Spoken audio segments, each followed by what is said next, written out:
النهارده بقى يا حبايبي عملت لكم كيكه الذره، او اللي هي بالدقيق الذره، او اللي هي البسيسه. طبعا هي مشهوره بالبسيسه، او في ناس بيقولوا عليها كيكه الذره. الدقيق الاصفر جميله جدا، والنهارده هتعمليها بمقادير مظبوطه وتطلع معاكي القطعه جميله، وتطلع معاكي ناعمه ولا متشققه ولا اي حاجه. كل التفاصيل دي والمقادير المظبوطه هتشوفيها معانا في الفيديو ان شاء الله. هتتفرجي على الفيديو وتشوفي المقادير معانا المظبوطه، هتشوفي معانا المقادير المظبوطه. وما تنسينيش بقى في اللايك والاشتراك في القناه وتفعيل زر الجرس عشان يوصلكم مني كل جديد. يلا بينا. السلام عليكم ورحمه الله وبركاته. ازيكم حبايبي؟ عاملين ايه؟ يا رب تكونوا بخير يا رب، وبصحه وبعافيه جيده. يلا النهارده هنعمل مع بعض كيكه الذره او البسيسه. هنسمي الله ونصلي على سيدنا محمد عليه افضل الصلاه والسلام. ويلا نبدا ونقول مقاديرنا ايه. هنا معانا اهو ده دي الذره، ومعايا كمان كوبايتين من اللبن، ومعايا هنا كوبايه من الزيت. بقول لكم الكوبايه ديت معاير بيها اللبن، يعني هي كوبايه واحده تعاير بيها اللبن وتعاير بيها السكر وتعاير بيها الزيت. ومعايا اللي هو الكيك شيف، ومعايا 2 فانيليا، ومعايا 4 بيضات، وكوبايه الزيت، ومعايا هنا برده كوبايه وربع كده سكر. ومعايا ده بقى اللي هو طعم البرتقال، اللي هو اسانس البرتقال. ده بيبقى طعم البرتقال بيخليها بقى ايه، بتبقى طعمها جميل جدا. هنا بقى هنحط المواد الجافه كده مع بعض على الدقيق البسيسه او دقيق الذره. هنا هنحط بقى البيكنج باودر اللي هو الكيك شيف، بيبقى جميل قوي يا جماعه في الكيك، بيبقى تحفه قوي. وهنا حطيت بقى كده رشه من الملح، حاجه بسيطه كده من الملح. كده خلاص خلصنا بقى كل المواد الجافه دي حطيناها. تعالي بقى نجيب الخلاط، وهنحط بقى هنا كوبايه الزيت. هنحط بقى المقادير كلها السائله.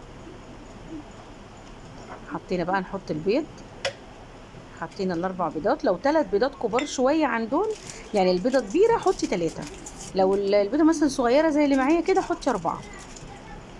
حطينا الفانيليا، هحط كمان طعم البرتقال، بيدي طعم جميل جدا للكيكه او البسيسه، بيبقى طعمه جميل قوي.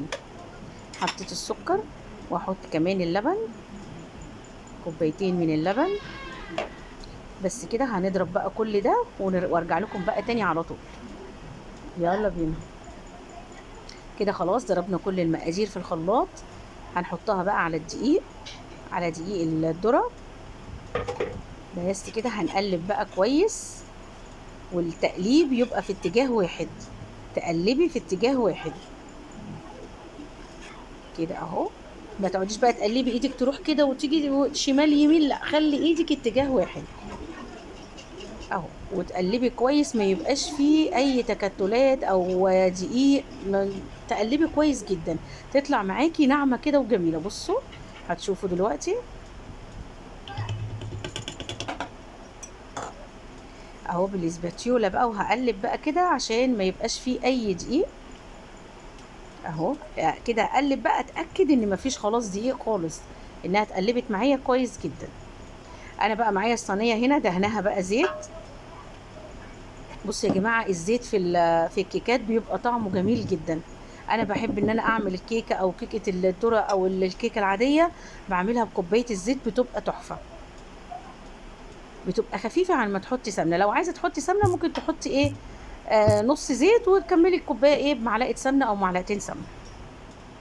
وبكده خلاص دخلناها بقى الفرن، وطلعت معانا بقى زي ما انتوا شايفين الجمال والحلاوه. بصوا بقى، تطلع معاكي الكيكه كده ولا شققت ولا اي حاجه، عشان مظبوطه ومقاديرها مظبوطه وتحفه. والسوا بتاعها برده مظبوط. اول ما تدخليها الفرن يعني 10 دقايق، وتروحي موطيه النار عليها، مهديه الفرن عليها عشان خاطر تستوي معاكي كويس، ما يبقاش القلب من جوه بيبقى مثلا في عجين من الكيكه ولا حاجه. بصي هتطلع بقى، بصوا شايفين، تحفه، والطعم خطير، وطعم البرتقال مخليها كمان تحفه تحفه تحفه.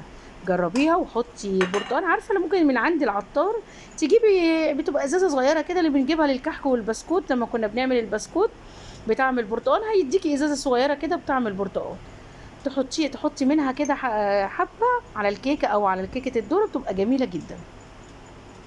اللي وصل بقى معايا لحد هنا ما ينسانيش بقى في اللايك والاشتراك في القناه وتفعيل زر الجرس عشان يوصل لكم مني كل جديد على قناتي، قناه وصفه وطبخه مع لولو. يا رب النهارده الوصفه تعجبكم وتمشوا بالمقادير المظبوطه، ان شاء الله تطلع معاكم مظبوطه وتطلعي تعملي احلى بسيسه او احلى كيكه ذره تحفه، وربنا يحسن ما بين ايديكم يا رب. اهي زي ما انتم شايفين، بص بقى قطعتها هي كمان سخنه لسه، ده هي لما تبرد هتبقى احلى واجمل كمان. اشوفكم على خير واسيبكم في رعايه الله واقول لكم مع السلامه.